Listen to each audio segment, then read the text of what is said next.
दोस्तों आज की कहानी है मामी जी। दोस्तों कहानी शुरू करने से पहले अगर आपने हमारे चैनल को सब्सक्राइब नहीं किया है तो सब्सक्राइब कर लीजिए ताकि आपके पास पहुंचे हर नया वीडियो।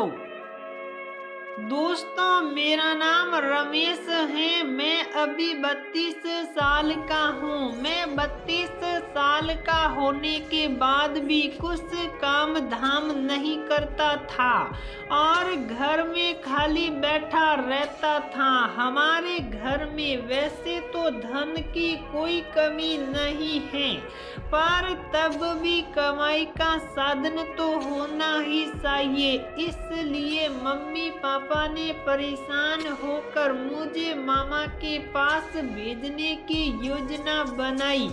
मेरे मामा मामी उस टाइम हमारे घर आए हुए थे। मेरे मामा थोड़े बूढ़े हो गए थे पर मामी बहुत सुंदर थी। मामा मामी के घर भी खूब पैसा है। वे लोग खुल कर जिंदगी जीने में विश्वास करते हैं। मामा और मामी ड्रिंक वगैरह भी साथ ही कर लेते हैं। जब मेरा उनके साथ जाने का तय हुआ तो मैं खुश हो गया। मैं नेट पर टिकट बुक करने लगा। उसी समय मेरे दिमाग में मामी की वो के ख्याल आने लगा। वे भी मुझे देख रही थी। मैंने भी समझ लिया था कि मामी को वो की जरूरत है। अब मैंने ट्रेन में मामी को वो के लिए सोच लिया। मैंने ऐसी कूपे में मामी की और अपनी टिकट एक पर्सनल कैबिन में करवा लिए। मामा का टिकट अलग कूपे मैं करवा लिया। बाद में मैंने मामा से कह दिया कि वेटिंग टिकट के कारण अलग अलग कूपों में सीट मिली हैं, ऐसे ही जाना पड़ेगा। मामी पहले तो राजी नहीं हुई, फिर पता नहीं क्यों बोली ठीक है। अब यात्रा का दिन आया और हम सब स्टेशन पर ट्रेन का इंतजार करने लगे। कुछ ही देर बाद ट्रेन आ गई और हम सब ट्रेन में अपनी अपनी जगह पर बैठ गए। मैं बड़ा खुश था कि आज मामी की कैबिन में सिर्फ मामी और मैं ही थे। मैंने खाना ऑर्डर किया। जब खाना आ गया तो मामी अपने हाथ धोने गई। उस समय मैंने उनके खाने में वो की दवा को मिला दिया। मामी ने खाना खाया और हम सोने लगे। अब मैं उन्हें उकसाने के लिए नाटक कर ही रहा था, साथ ही उन पर दवा का असर होने का इंतजार कर रहा था। मामी कहने लगी, रमेश तू तो बड़ा हैंडसम हो गया है।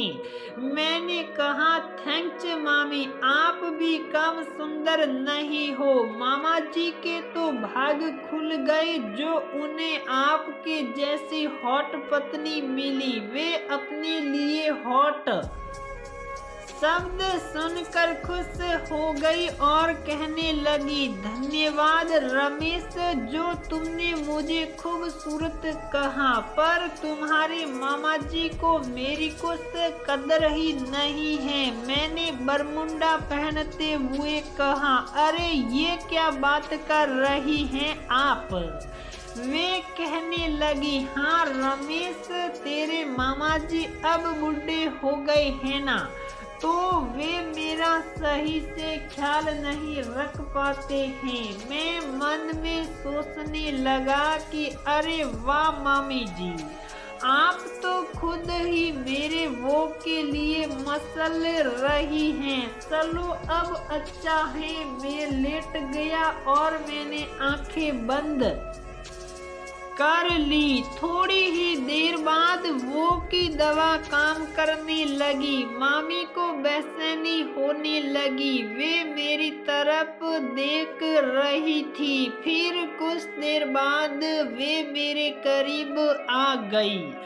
मैं सोने का नाटक कर रहा था, तभी मामी ने वे मेरे साथ ही मेरी सीट पर लेट गई। मैंने उनके स्पर्श से जागने का नाटक किया और कहा, मामी ये आप क्या कर रही हैं?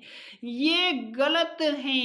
तभी मामी ने मुझे पकड़ लिया और बोला, रमेश तुम्हारा मामा अब बुढ़ा हो गया है, वह मेरे साथ कुछ कर ही नहीं पाता है। मैं तुम्हारे मामा को कुछ नहीं बोलूंगी तो मुझे। मामी पूरी तरह वो हो गई थी।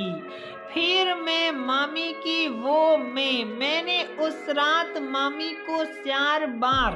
फिर सुबह घर पहुंच गए। मामी पूरी तरह थक चुकी थी। घर आ जाते ही बेड पर पाँव पसार कर सो गई। मामा दिन में काम से चले गए थे। मैं अपने कमरे में था, तभी मामी मेरे कमरे में आई और बोली, मेरे कमरे में आ जा। मामी ने मुझे वहीं रहने के लिए मामा को राजी कर लिया। अब रोज ही हमारी दिन में एक रात को मामी उठकर मेरे कमरे में आ गई। तभी मामा जाग गए और मामी को ढूंढने लगे। वे उन्हें ढूंढते हुए मेरे कमरे में आ गए। मामा गुस्से में आ गई। मामी मेरे कमरे से भाग चुकी थी तो उन्होंने मामा के पीछे से आवाज दी, क्या हुआ? मामा बोले, तुम यहाँ क्या कर रही थी? यह कहते हुए मामा ने मुझे डांट लगाई और सुबह घर भेजने की धमकी दी।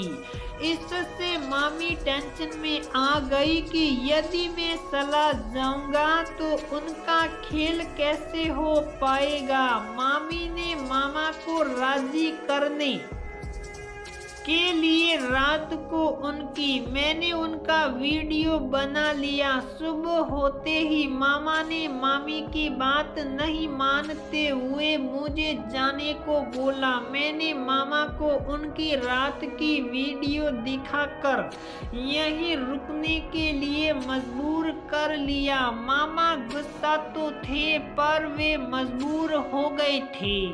मामी मामा को रूम में ले गई और न जाने कौन सा मंत्र फूंक दिया। कुछ देर बाद मामा बाहर आए और बोले, ठीक है मैं तैयार हूँ, पर उनके रूम में ही सब होगा। मैंने कहा ठीक है। उनके कमरे में जाकर मामी ने जो खेल खेला वह मेरे लिए एक सौगात से कम नहीं था। मामी ने दारू की बोतल खोल रखी थी और 3 पैग बनाए हुए थे। मेरे आते ही हम सब शराब का मजा लेने लगे और मामी ने सिगरेट सुलगा ली। 2 पैग अंदर जाते ही मामी बहकने लगी और अपने सारे। बस मामी ने मेरी तरफ देखा और एक और सिगरेट जलाकर मेरी गोदी में आकर बैठ गई। मैंने उनकी उंगलियों से सिगरेट निकाली और कस लेकर मामा को पकड़ा दी। उसके बाद मैंने मामी को मामा के सामने ही। फिर वो सब के बाद हम सो गए। उस दिन के बाद से मामी मामा के सामने ही मेरे साथ है। तो दोस्तों हमारी यह कहानी यहीं पर समाप्त होती है। अगर आपको यह कहानी पसंद आती है तो लाइक करें, शेयर करें और सब्सक्राइब करें।